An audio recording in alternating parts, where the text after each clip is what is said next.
Our programs offer many languages. Please visit suprememastertv.com/schedule. Nos programmes offrent plusieurs langues. Veuillez visiter suprememastertv.com/schedule. Nuestros programas ofrecen varios idiomas. Visiten suprememastertv.com/schedule. برنامه‌های ما شامل زبان‌های بسیاری است. از این وبسایت دیدن فرمایید suprememastertv.com/schedule. As an investigator working undercover for animals since 1999, I've documented unspeakable cruelty and suffering in over 100 of the world's factory farms and slaughterhouses. I know what the true ingredients of food production are, and you won't find any of them listed on the meat labels. Supreme Master Jing Hai Vegan joyfully present Rich Hardy the Shining World Compassion and Courage Award with all love, appreciation, and best wishes for his vegan farming, plus $10,000 as a humble token of helping his Lazy Meadow Farm, sanctuary, and his new life. In God's generosity, may heavens forever bless and protect you and your loved ones. Continue watching to find out more. Vegan. Smashing.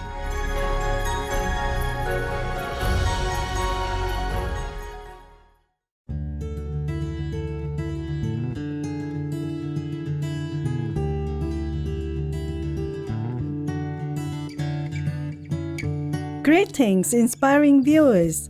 I'm Elvina, the happy residents of Christmas Island. Thank you for expressing the highest part of your being in your love for all life forms on this planet. May your happiness blossom.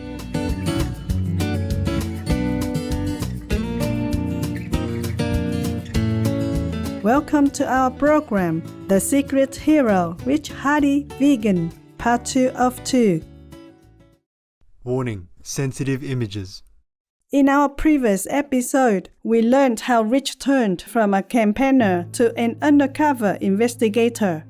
During his career as an undercover investigative journalist, Rich spent 2 decades working in 28 countries to expose animal cruelty in many of the world's worst industries, including fur trapping in North America, monkey breeding factories in Asia, Spanish bullfights, Arctic reindeer, French circuses, and slaughterhouses and animal people factories across the globe. His photos and videos have been used by more than 20 animal organizations around the world to help change minds and laws about how we treat animal people. Most of the industries Rich worked in were hidden from the public and extremely secretive. Therefore, Rich lived a dangerous double life for many of those 20 years. He had to work alongside those he was there to expose, and many of his assignments involved witnessing unspeakable cruelty that would leave psychological scars on any caring being. I suppose memorable probably for all the wrong reasons, but there were incidents of car chases and run-ins with various sort of authorities. Even though what I was doing was documenting peacefully and within the law, because it's important to work with the law when you're trying to change laws. But I think most of the emotional toll probably was the hardest thing, just day in, day out, seeing the way animals are treated to produce food and used in the fur industry and in entertainment like zoos and circuses. So I was very close to all that because I was documenting, and those kind of things stay with you and catch up with you in life ultimately. After 2 decades of witnessing the horrors of cruelty to animal people and risking his safety to bring this abuse into the public eye, Rich says that the rise in public awareness of the issue is evident, although political changes are harder to notice. I think policy change is harder to measure, it's not sort of clear-cut. Consumers can make quite dramatic changes that we can measure. One day I'm eating meat, the next I'm not. That's you can add those numbers up quite quickly. I think there are a number of bans. Certain industries are finding it difficult to continue, like the fur industry, for example. There's been a lot of important changes in the way that The plant protein sector has been able to develop new projects and products. So we're seeing a lot on the consumer front, probably less on the political front, but I think that will catch up ultimately. It's just coming from a harder place, starting point. Rich shares with us his struggles and success stories, which make this work all the more worthwhile despite its heavy toll. I think a lot of this work has been very hard, and it's quite hard viewing as well. But I do want to point out that there has been a lot of success within that time, and there's been some stories that I like to share. I like to tell stories about some factory farmers producing cows for meat, changing their minds completely, seeing the wonder of cows and being close to them and understanding their needs and natural behaviors, and saying, hey, I can't send them to the slaughterhouse anymore. I'm going to grow plants instead of animals. So stories like that are beginning to crop up more and more. I've also seen a lot of stories where the children of factory farmers who traditionally would have gone on to maybe manage the factory farm are saying, no folks, I don't want to do this anymore. It's not right, it's not current, it's not something I want to do. I want to be a sort of better citizen in life. So I've definitely seen stories like that. And there have been some nice wins where some of my footage in the past has been able to be shown to European lawmakers, and some of the laws now to ban certain elements of factory farming are shutting down because they're now seeing more material. And finally, one nice story to share is that some of the farms that I've been into in the past and shown and gathered footage from have started to shut down. European lawmakers have seen the evidence and are now starting to incorporate bans into making it sort of illegal to keep animals in cages on factory farms. So there's some good news coming at a political level as well, which is rare, but puts a smile on my face.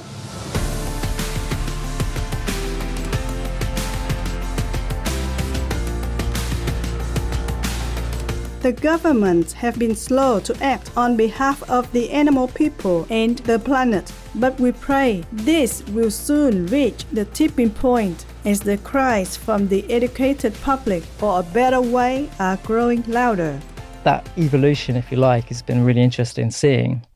And it's been interesting seeing how welfare initiatives, although they have advanced a lot of things, I think are being superseded by vegan advocacy, plant-based solutions, and innovation coming out of the west coast of the US, and just showing us how much we don't need to be reliant on animals anymore, and that they are worth more than just something on a plate to devour.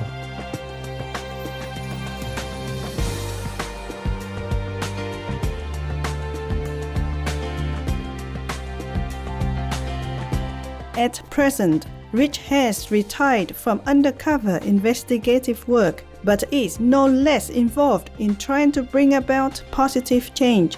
In 2020, he published Not As Nature Intended, a collection of stories from his investigation, having personally witnessed the horrors of how animal people are treated behind closed doors. Rich's stance on the necessity of a vegan diet is firm. Being a veganary spokesman, he made it clear in the campaign video, "I have seen too much not to be vegan." You don't forget the first time you walk into a factory farm. It's a total assault on your senses. The scale is terrifying. The squawks and squeals of the incarcerated will reverberate around your eardrums for days, and the clothes you wear, you'll never want to wear again. There is a stench, an illness.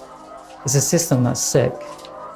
Even its farm animals are propped up by a never-ending stream of antibiotics, designed getting them through living just long enough to reach the slaughter line. And yet, for most of us, this is what we choose to put in our mouths. But not me.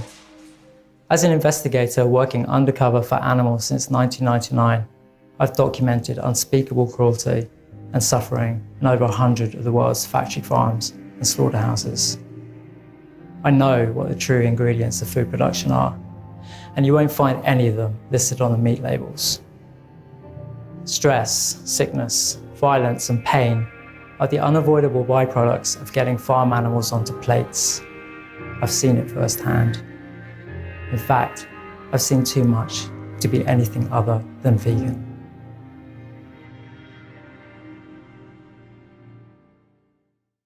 There are solutions that don't involve animals that can make our lives easier to live and without causing any suffering. So why shouldn't we be looking at those, especially when they tick all the boxes around, health, environment, and animals as well? We'd be silly to ignore them. Rich Hardy also has advice for any of us who hope to participate in bringing about positive change for our beloved animal people through the vegan movement. So I think everyone's got a story to tell, and I think, you can make a difference. Don't be off-put by the fact that you haven't done this, you haven't done that. Just pick up something that you're good at, tweak it to be good for creating sort of a vegan discussion or helping animals, and you'll find that people will listen to you. So you can do it. Get connected with, a social justice issue of your choice, that has a connection to what you believe in. It might be veganism, it might be animal rights. Find out what groups are working on it, see what roles they have, get in as a volunteer, learn from those organizations and the way that they need your help. Or you can take a different path and, sort of follow your own heart, tell your own stories. You might, want to start up a little vegan business in your neighborhood. There's plenty of companies here today that you can learn from. Or join just a local vegan group and just sort of spend a bit of time volunteering. I think we all have a story within us.